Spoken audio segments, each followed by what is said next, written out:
everyone! Well, it's time to make a new video! Yay! And this time it's going to be a rehouse video for Victoria.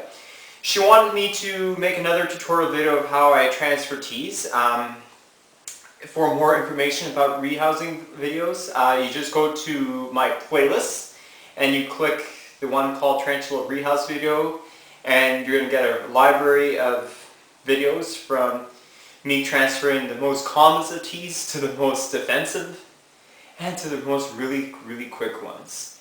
And today, my friends, we're going to show you how to rehouse a spiraling, almost juvenile Lampropalma phallocopias, which is known as the Singapore Blue or the Singapore Violet. Now, I'm going to give you some little background info about these species. Now, this species does come from Singapore, which is in Asia. So it's a Old World tarantula, and you can expect Old World teas to be very defensive in temperament and also have extremely strong venom. So it's not for the faint-hearted, and it also moves very quickly. So I do have an older video of me transferring Sherlyn, I believe. That was my old one that unfortunately passed away. I'm going to find the video and put it on the video description to see how that one compared to this one and see how this one behaves. So, other information about it, other than the part that's really defensive and really fast, it's also one of the more beautiful species out there. These are one of the largest arboreal species. It contends to P. rufulata and P. ornata as being the most largest arboreal. They can attend at least 8 to 9 inches in wingspan. At least for adult females, and males you're looking at basically 4.5 to 5 inches. Now, they do show sexual dimorphism. Males, as you saw when I got Santos, it was very brown and a very light brown color compared to the females, which look like cobalt blues in color. So, let me tell you which tools you need for the job. I'll basically show you the enclosure that I'm going to be housing my specimen. I'm going to call her Jasmine. So Jasmine's enclosure is pretty simple, very cheap, and very affordable. So this is a 32-ounce deli container. I have sphagnum moss in here. I have a cork bark mounted on its side, so it has a lot of climbing space. And substrate I use is Eco Earth, the brick earth that you can buy for $2-3 at the pet store. Now, if you are wondering, this is Victor's old enclosure. My Heteropoda venatoria mature male that unfortunately passed away. So I decided to clean his cage up and prepare it for this Phallocopias. Now, I do have other teas I have to transfer. The Thrixopalma sinulum, which is getting a 16-ounce deli cup, and also for my Avicularia lata, that's also overdue. So, that's her enclosure. Obviously, you're going to need the tea, of course, a paintbrush to prod her. Now, I would never use my fingers, especially for a species this fast and this potent in venom. Now, just because I say something is venomous does not mean it's deadly. Now, Lampropalma phallocopias does have a medically significant bite, which means that, yes, it can make you very sick for at least a couple of days.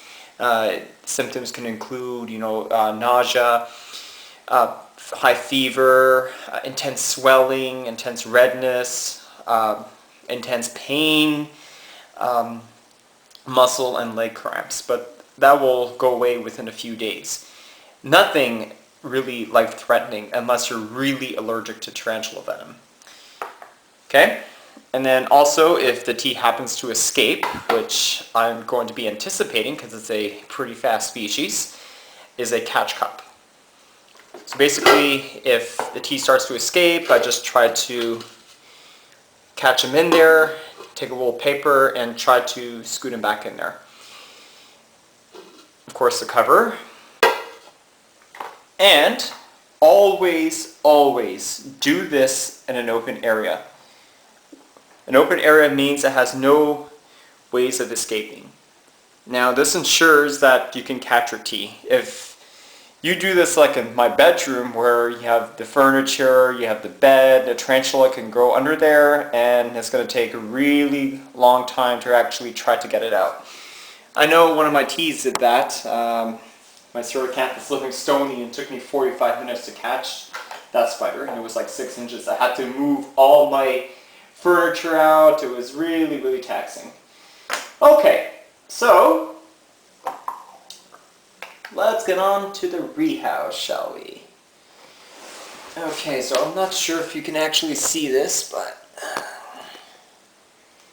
I'm actually going to be on my knees for this. She recently molted last week, and I fed her in the feeding video, but she wasn't interested in eating. But I've seen that she did. Whoop. Put some more substrate in there. There we go.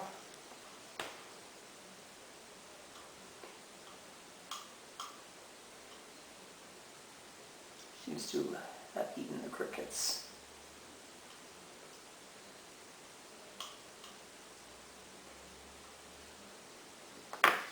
Now I'll show you the specimen. This is why it's called the Singapore Blue. You can see my juvenile is showing blue on her legs.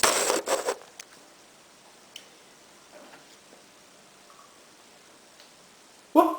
Just jumped. Wow, I can say this between the other video and this video, as Chef Ramsay always says, the difference is night and day. This one was so much easier to rehouse than the other one. So I would say this species is pretty good in her enclosure, at least until she's around 3.5, 4 inches, where I'll start to give her my famous 1-gallon jars that you can get from Walmart. And soon as she reaches her like 6, 7 inches, when she's fully grown, or 8 inches, I will rehouse her in those Exoterra Nanos, which seem to be perfect for arboreals of this size.